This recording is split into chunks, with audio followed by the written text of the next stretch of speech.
What will it take for Singapore to build a supportive environment for young families to thrive?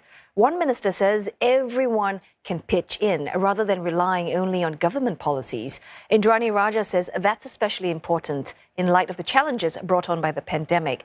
She has spoken to CNA after Deputy Prime Minister Lawrence Wong announced a suite of family-related reviews yesterday. Share a look with the story.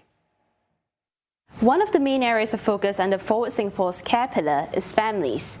Now, the government says young families are important not just on a personal level, but also because they help support Singapore's ageing population.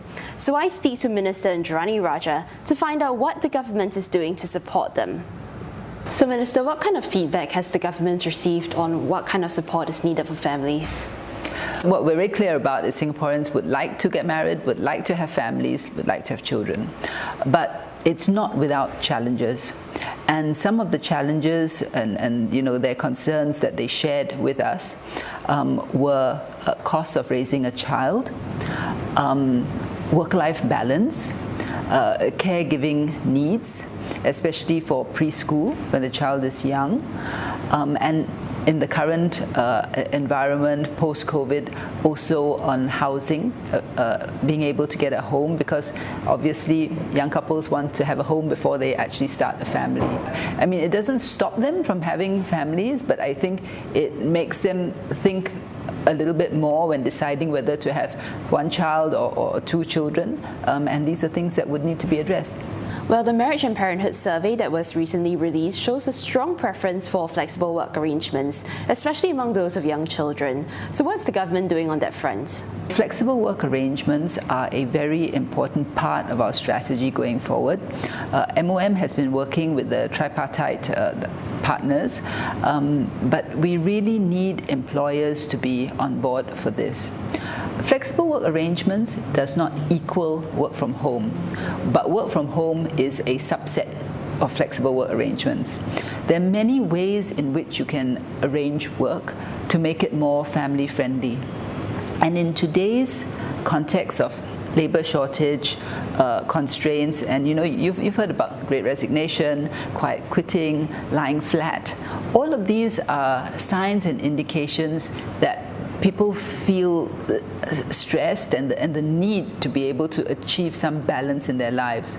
So to me, the message I would have for employers is that having family-friendly policies and really putting a family-centric lens on your HR practices is, in today's context, a competitive advantage. So hopefully it can be win-win, productivity in the workplace as well as productivity in the family. And it doesn't stop with employers though. It needs to be a whole of society approach so that we can have what we would call a Singapore made for families. So as part of that whole of society approach, what other forms of enhanced support will there be for Singaporeans to start families and raise children? So the things that we are reviewing are first, how can we support Singaporean families with the costs of raising children in the early years? And for this, we do need to take a measured approach, because we also have to see how we can reprioritize resources. We'll see how we can come up with an appropriate suite of measures to support families, whilst at the same time rationalize some of the existing measures that we have. So that's one big area. The second area obviously is also looking at housing to see how we can help first-timer young families have greater chances of getting a flat.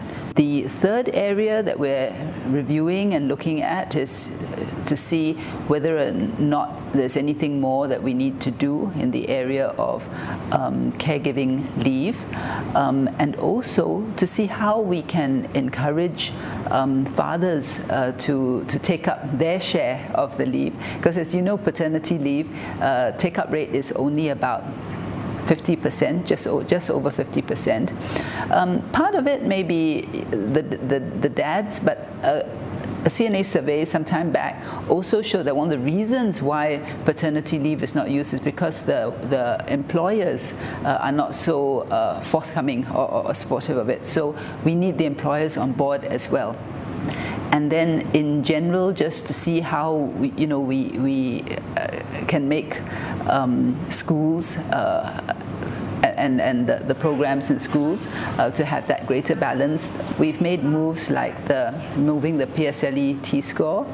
We've done away with streaming in secondary schools. We've now changed the system. So all of these are really meant to make the system less stressful, whilst at the same time giving all Singaporean children an opportunity to do well and really have different ways of achieving what their aspirations are in life. It's all part of the Forward SG exercise. In the case of marriage and parenthood, we were already able to engage early, but we're still continuing, obviously, to get inputs. So I would think that, in the course of the next year, we would be able to come up with the more substantive moves, but it's an ongoing work.